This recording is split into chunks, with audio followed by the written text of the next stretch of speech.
Bienvenue sur Africa 24 dans cette nouvelle édition de Non-Stop Info. Au sommaire de l'actualité, plus aucun ressortissant ivoirien renvoyé à la CPI. L'annonce a été faite par le président de la Côte d'Ivoire, Alassane Ouattara, qui a été reçu à Paris, en France, ce jeudi soir, par son homologue français, François Hollande.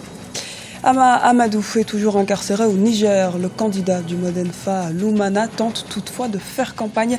Il s'efforce de transmettre des consignes à ses collaborateurs qui ont tenu leur premier meeting à Finingué ce mardi. Les avocats de Karim Wade déposent une plainte à Paris, en France, pour détention arbitraire. En prison depuis avril 2013, le fils de l'ancien président du Sénégal a saisi la justice française ce mardi, quelques jours après que le groupe de travail de l'ONU a réitéré sa position sur cette affaire le 29 janvier. Mais avant de développer ces titres, sachez en bref qu'une fusillade aurait éclaté et une prise d'otage serait en cours dans une base des Nations Unies à Tombouctou, au Mali. Des tirs entre armée et police sont en cours. Nous y reviendrons avec plus de détails dans nos prochaines éditions. Au moment où Laurent Gbagbo, l'ancien chef d'État ivoirien et adversaire du président Alassane Ouattara lors de la présidentielle de 2010, comparaît devant la CPI, le président Alassane Ouattara s'est exprimé sur le sort de ses ressortissants face à la juridiction internationale. La décision est prise. Le chef de l'État ivoirien n'enverra plus de ressortissants de son pays à la Cour pénale internationale. Je soutiens la CPI, je dis que je n'enverrai plus d'Ivoiriens à la CPI, puisque nous avons maintenant la capacité de les juger. Ce qu'il faudrait, c'est que l'Union africaine mette en place une cour africaine qui puisse juger les Africains en Afrique, et cela, ce serait donc la meilleure option. Et le retrait de la CPI n'est pas la meilleure voie, puisque nous y avons adhéré librement. De nombreux sont en Côte d'Ivoire qui estiment que justice doit être rendue. Le plus tôt serait le mieux. Malheureusement, le procès prendra 2 à 3 ans. Peut-on être candidat à une élection présidentielle tout en étant incarcéré?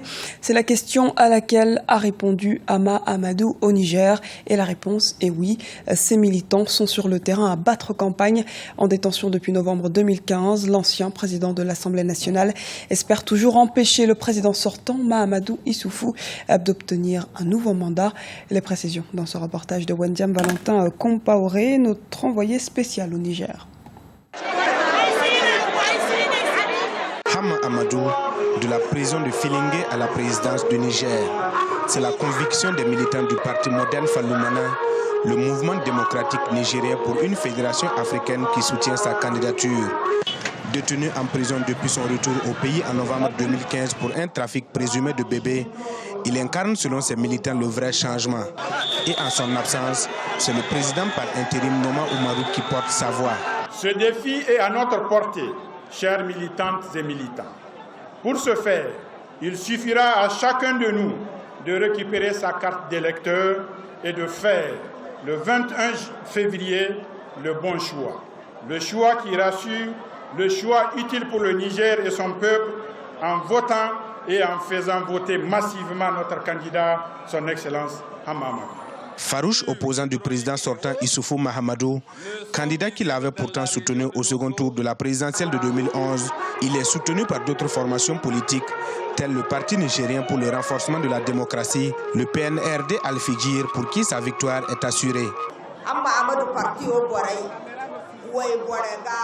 Militants et militantes du parti de Ama Amadou, hommes, jeunes, femmes, il faut démontrer à nos adversaires que celui qui se frotte à Ama Amadou s'y pique.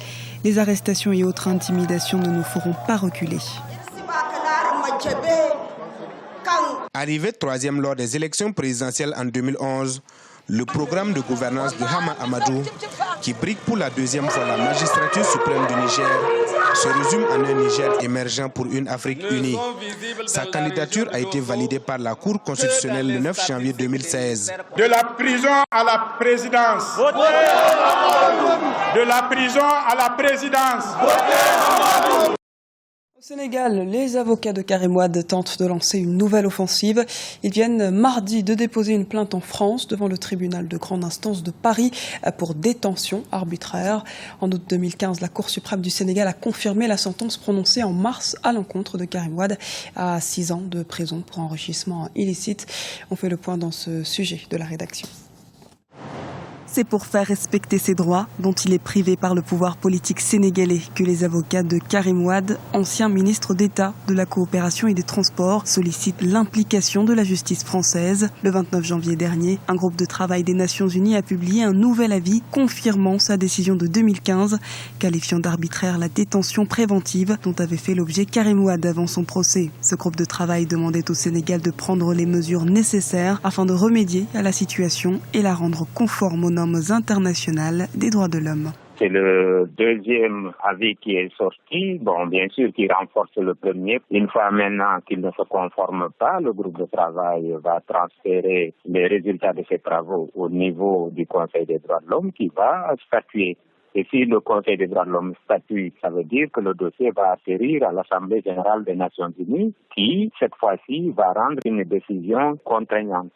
Compte tenu maintenant du pourrissement de la situation, les avocats de Karim Wade ont jugé nécessaire de saisir les juridictions françaises. Se fondant sur la binationalité franco-sénégalaise de leurs clients, les avocats de Karim Wade ont saisi le tribunal de grande instance de Paris compte tenu du pourrissement de la situation. Certaines organisations de la société civile pensent que le gouvernement du Sénégal devrait tout faire pour respecter ses engagements vis-à-vis des traités internationaux qu'il a signés et ratifiés. Dès le premier acte de mise en accusation, après 6 mois de rétention, sans qu'il y ait des preuves concrètes par rapport à l'affaire Karim Wade, nous avions demandé aux autorités sénégalaises de lui accorder une liberté provisoire et qu'il soit mis à la disposition de la justice. Mais nous considérons qu'avant d'en arriver là, le gouvernement du Sénégal devrait faire tout pour respecter ses engagements vis-à-vis des traités internationaux qu'il a signés et ratifiés. Karim Wade a été condamné à 6 ans de prison par la justice sénégalaise en mars 2015 pour enrichissement illicite.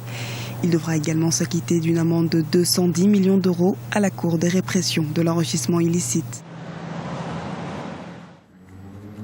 47e édition de la Foire internationale du livre du Caire.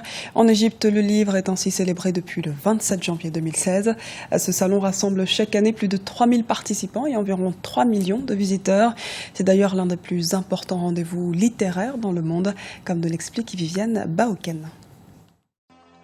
La capitale égyptienne accueille la 47e édition du Salon international du livre du Caire. Ouvert depuis le 27 janvier dernier, ce salon est placé sous le thème « La culture au front », un thème qui s'inspire des événements tumultueux qu'a connu la région. Cet important rendez-vous qui rassemble près de 3 millions de visiteurs connaît la participation des auteurs et des éditeurs d'une trentaine de pays. Au cours de la foire du livre de cette année, il y avait beaucoup de place pour les libertés créatives et de nombreuses possibilités pour permettre aux jeunes écrivains de présenter leurs idées. Certains étaient assez courageux pour écrire sur des sujets qui incitent au changement et cela influence positivement la foire internationale du livre du Caire. Les visiteurs ont pu découvrir les ouvrages qui vont des classiques de la littérature aux livres de jeunesse en passant par la fiction. L'événement a également offert une plateforme à des écrivains pour la promotion de leurs livres. Pour les participants, la foire leur permet de découvrir des livres et d'élargir leurs connaissances afin de lutter contre les idéologies extrémistes.